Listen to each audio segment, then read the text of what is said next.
Hello and welcome to the latest episode of the Retirement Cafe podcast, which is sponsored by My Financial Planner. Not knowing when you can afford to retire or what your pensions will provide can be worrying.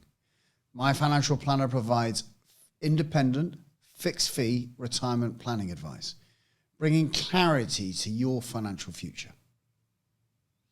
At My Financial Planner, we build a financial plan for your retirement and equip you with the knowledge to implement the plan and buy any products you need yourself. Find out more about getting a plan to fund the retirement you really want at myfinancialplanner.co.uk. Today, I welcome back Stuart Lewis, the founder of Rest Less, an organisation which aims to inspire today's generation of over 50s and 60s to get the most from life. They do this by focusing on a wide range of aspects, including lifestyle, learning, financial well-being, work, volunteering, and community. In episode 63, Stuart explained how Rest Less helps the over 50s find age-friendly employers. In this episode, we chat about other ways that Rest Less help those of us over 50, and unfortunately I must count myself in that number, to get the most out of this period of life. If you listened to my conversation with Professor Andrew J. Scott last week, who's the author of The 100-Year Life and The New Long Life, you will have heard him mention how the period between the ages of around 50 and 70 will begin to represent a new stage of life, as more and more of us live to be 100. Professor Scott mentioned the importance of having purpose and possibly reinventing ourselves. So it's great to hear from Stuart today how Rest Less is helping people do that and make sure that they have the ladder against the right wall for the next 20 to 30 years of life. So let's get into my conversation with Stuart. Welcome back, Stuart Lewis. It's a real pleasure to be back. Thanks for having me. My pleasure. When we last spoke, we spoke about your organisation and how you help people get back into work or take on different careers in their retirement years, i.e. maybe they've left their main career job, etc. But one of the areas, and when I'm talking to people, is that they may have lots of experience, but the skills that they kind of see in other jobs, they may think that they may not have them. They're not sure of their abilities to maybe learn some of these new skills. A lot of retired people or semi-retired people or people of a kind of the normal retirement age are thinking about volunteering. They're thinking about, can they get involved in something? They don't want to stop. They want to have some purpose. And I'm reminded of the conversation that I used to live in Hong Kong, and in my 20s I was running a restaurant, and I remember that the people, it was at the 4th floor down in a basement, okay, this restaurant. It was a very nice restaurant, but it was like 4 floors down. They build up and they build down in Hong Kong because the land's so expensive. And I remember that we used to put the rubbish bins out. And I remember seeing the people coming to take the rubbish away, who were generally kind of Hong Kong Chinese. And the ages of them were, well, I remember this lady, I mean, she must have been as old as my grandmother, who's no longer with us, but, she was definitely in her 70s, and she was packing these big bins on her back. And I used to think to myself, God, what a life if you're still having to do that. And I remember one of my friends turning around saying, well, you've got to remember that she's still feeling that she's contributing to her family, she's got purposeful work, she may actually enjoy it, she may have been doing this for all her life, it may be part of her community, part of, there's a lot of different things going on.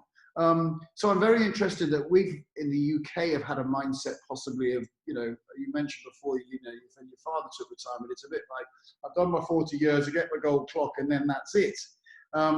And you've developed a whole thing with Rest Less around, further learning and hopefully creating further opportunities for people.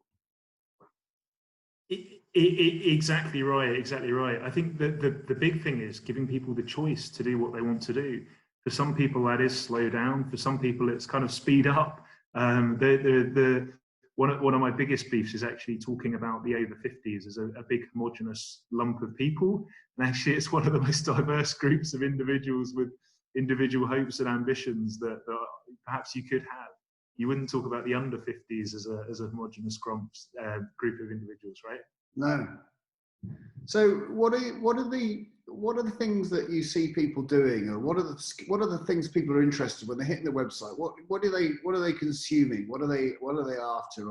Or maybe you've got some personal stories of people who've kind of really shifted and learned some new stuff and moved on. Yeah, so I'll focus a little bit on the kind of the transition points and the learning and so on.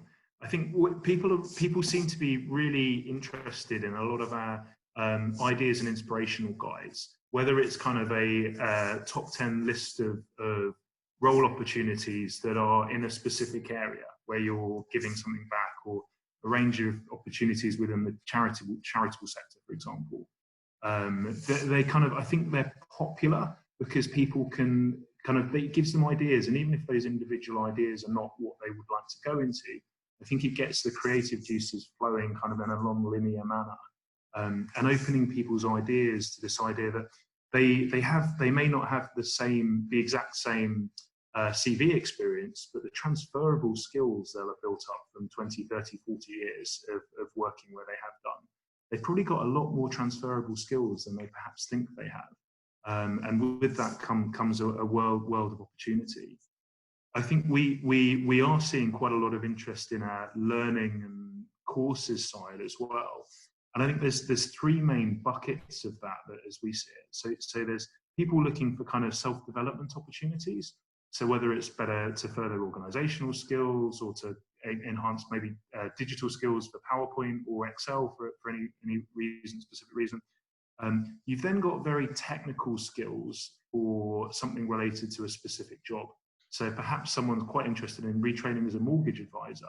Actually, you can go and take your CMAP 1 course, for example, through a distance learning, and it will give you a good leg up when you're applying for a mortgage advice firm. And I think the third aspect we see, and given our nature has been more about employment and volunteering, we were surprised to see this, but really kind of excited to see this. But a lot of people are interested in learning for more creative or fulfilling reasons. So courses such as Introduction to Fiction Writing, or learning a new language, for example, is quite popular.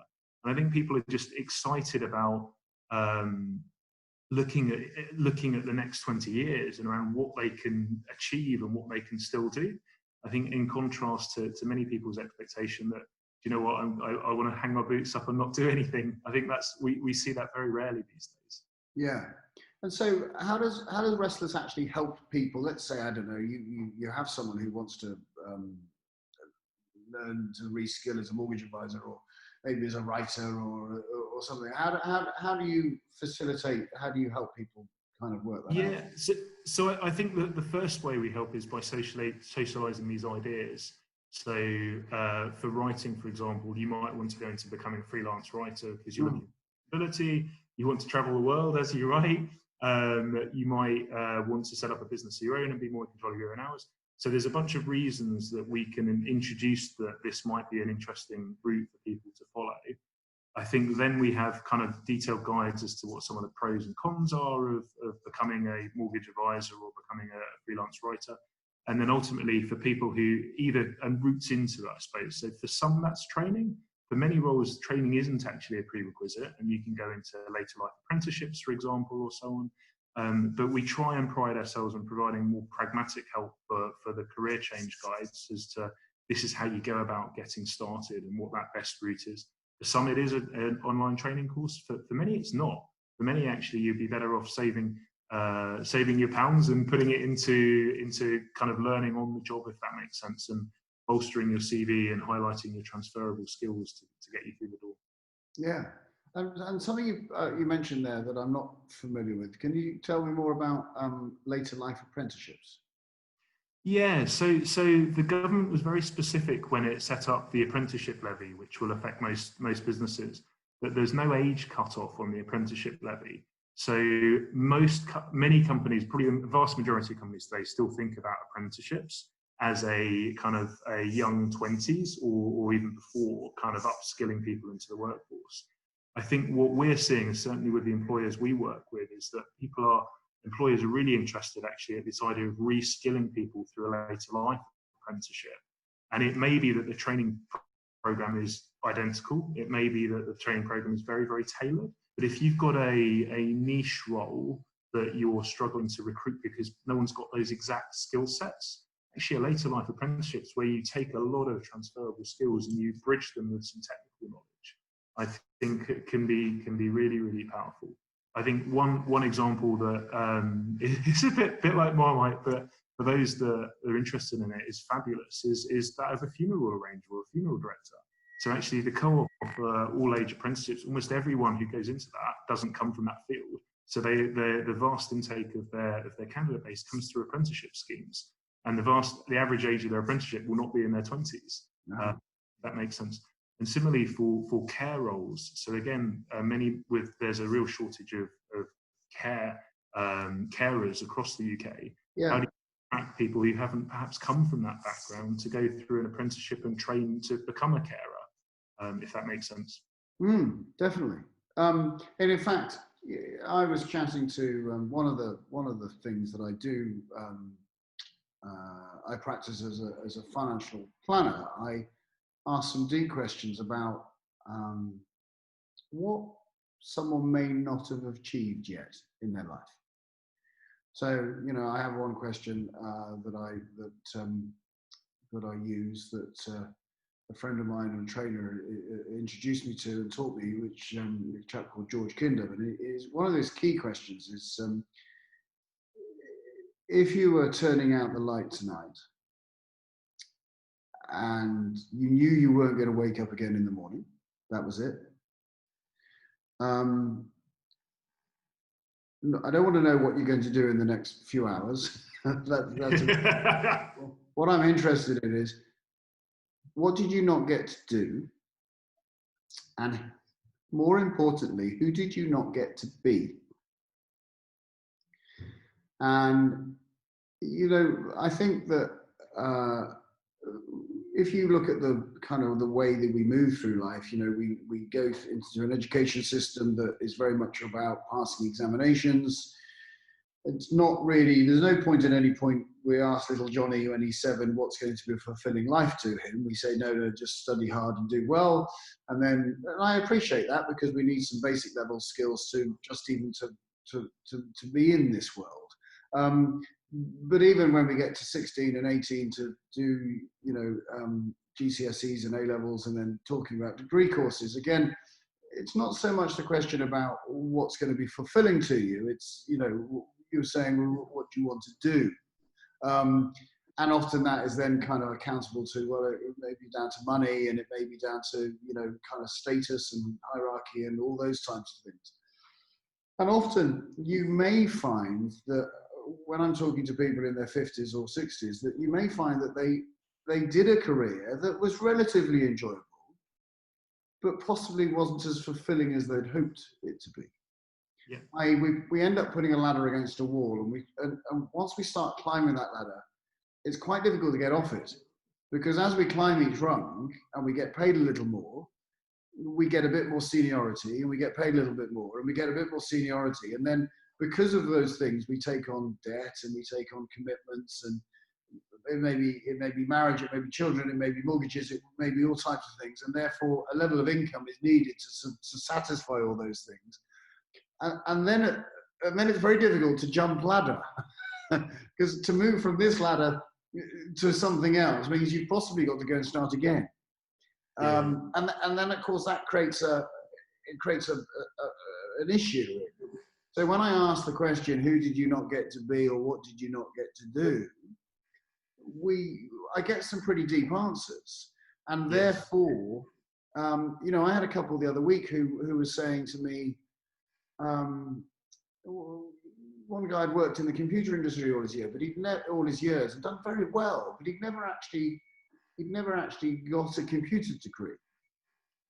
And he said, you know what, if I've got an opportunity now to get a computer degree, that would be great. And I said, well, let's look at it.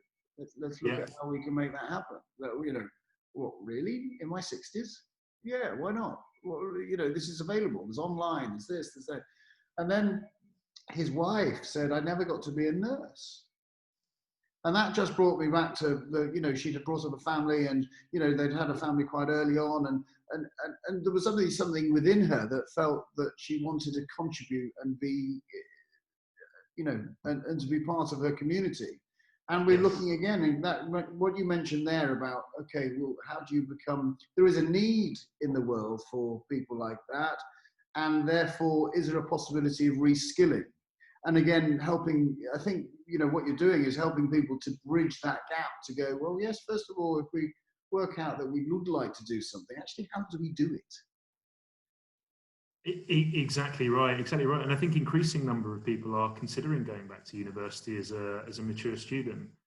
I think when you think about the increase in life expectancy, I don't know if you've read the book 100-Year Life by Linda Graham. It's fascinating, and with the basic thesis that 1 in 2 children born today will live for 100 years. Wow. This idea of going through education and then in work for a block of 40 years and then retired for what will be a block of 30, 40 years just doesn't really work for people.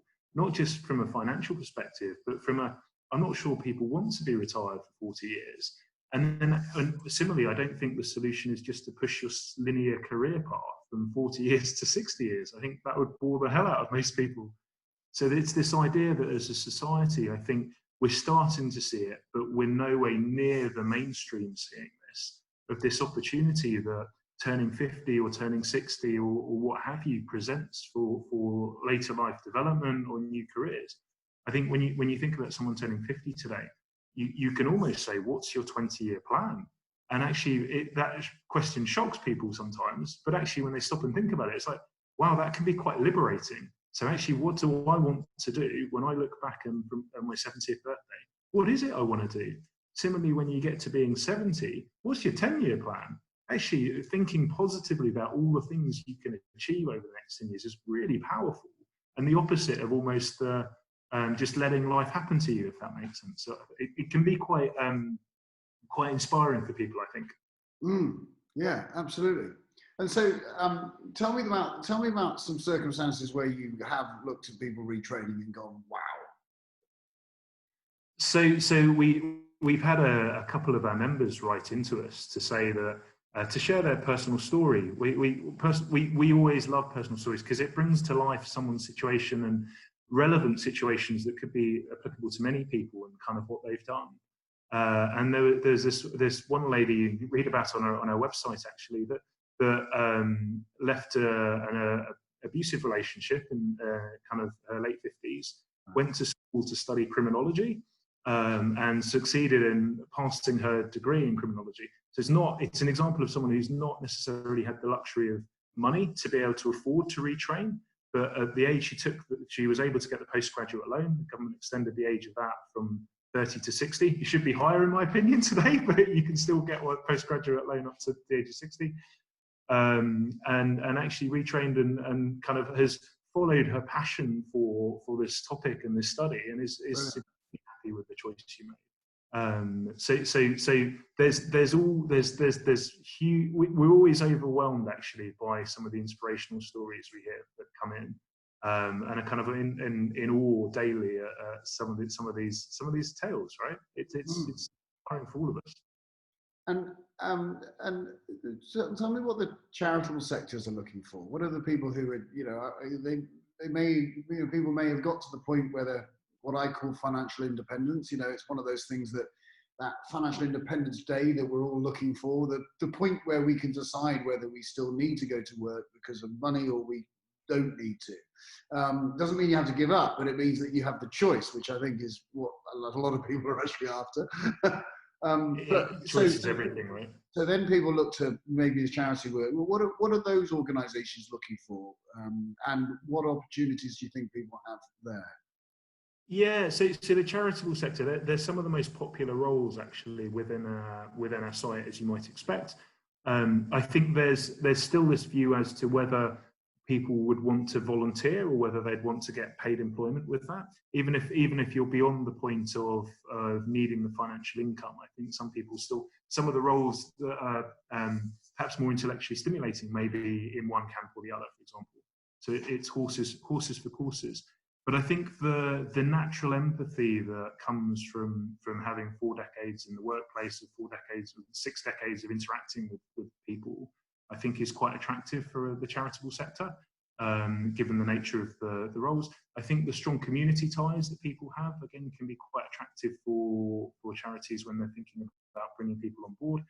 And I think one of the things we set up with the volunteering side of the site is we approached it from a very different perspective, but from what the user might want to do. So actually, if you kind of got an idea, you want to do something, but you don't know where do you start? You almost like trawling through lists of job volunteering postings isn't necessarily the best way to structure that. So we structured the volunteering site very much around, do you want to work with children? Do you want to work with the elderly? Do you want to work with animals? Do you want to be outdoors volunteering? And actually, for someone who loves the outdoors, you can go and volunteer with the Woodland Trust or with the National Trust and have some amazing exposure and have some quite sociable roles outdoors all the time, maybe the RSPB, for example. Similarly, if you want to help the elderly, but kind of in a more flexible manner, then there's a number of kind of befriending roles to help people in their 80s or 90s or what have you. There's just such a wealth of opportunity. If you're more interested in the multi-generational side and working with younger individuals, you've got charities that will help children to read, so you can get some real one-on-one time where you can really feel an emotional connection with the people you're helping. So there's just such a breadth of volunteering opportunities. We've come at it more from the helping people think about it. What is it? What type of thing might be interesting for you? And then how would you go about, what are the type of charities that do this type of volunteering role? Yeah, fantastic. So obviously we're on radio and people can't see the website at the moment, but when people hit the website, what should they be looking for to look around the, what the opportunities, where do they go? Can you talk a bit about that and what they should be looking for and maybe the community and how that works? Yeah, so the main website is at restless.co.uk, and if you type that into Google, it will come up. I think depending on what people are looking for. So if they're looking for, there's a jobs section of the site. If people are looking for full part-time work or flexible work, there's an advice section which is all about, contains all the personal stories that people in similar positions may have gone through. There's some genuinely inspirational stories, so it might be worth a read. And also the career change guides and so on. It's all under the advice section of the site. Okay. And volunteering section for those that are interested in that, actually navigating what type of volunteering roles that they'd be interested in. And you can find them all from the top banner of the website. So kind of each to their own, depending on what people are looking for. Wow. And is there an opportunity for people to connect with other stories and other members? So we have a Facebook group actually. Oh, wow. Which has got a thriving community of people on it, and we're in the throes of trying to figure out and launch something that will be much more interactive and dynamic, because we do see a huge community feel actually with what we're doing. So we definitely we want to kind of give people that opportunity to share between each other and share stories. Yeah, great. Well, once again, as we did in the last episode, we'll put all those links on the show notes where they can get hold of you and the Restless website. And yeah, I just encourage everyone to get onto the site, find out what you're up to, see if there's any opportunities or inspiration. I think that often enough when you see other people doing other things, we suddenly we open some few doors really of what we're capable of, what would be fulfilling. And I suppose with all of this, again, the beauty about the stage maybe when you've got to either financial independence or you're just you're earning a little bit more money to supplement your pension income maybe, is that the career kind of drive that we had maybe in our 20s to climb a ladder and to become very successful, it doesn't need to be there. So you can actually just chase something that is going to be truly fulfilling to you. And whether that's learning a new skill, whether that's being in the community, whether that's volunteering, whether that's, it doesn't matter. So again, I think providing this information that you're doing, I think is fantastic. So all power to you, Stuart. And I do really recommend everyone hitting the Restless website and taking a look, because I think what you're providing there is brilliant. And thank you for your time today. Thank you. Pleasure. So until next time, this is Justin King helping you feel more informed in your retirement.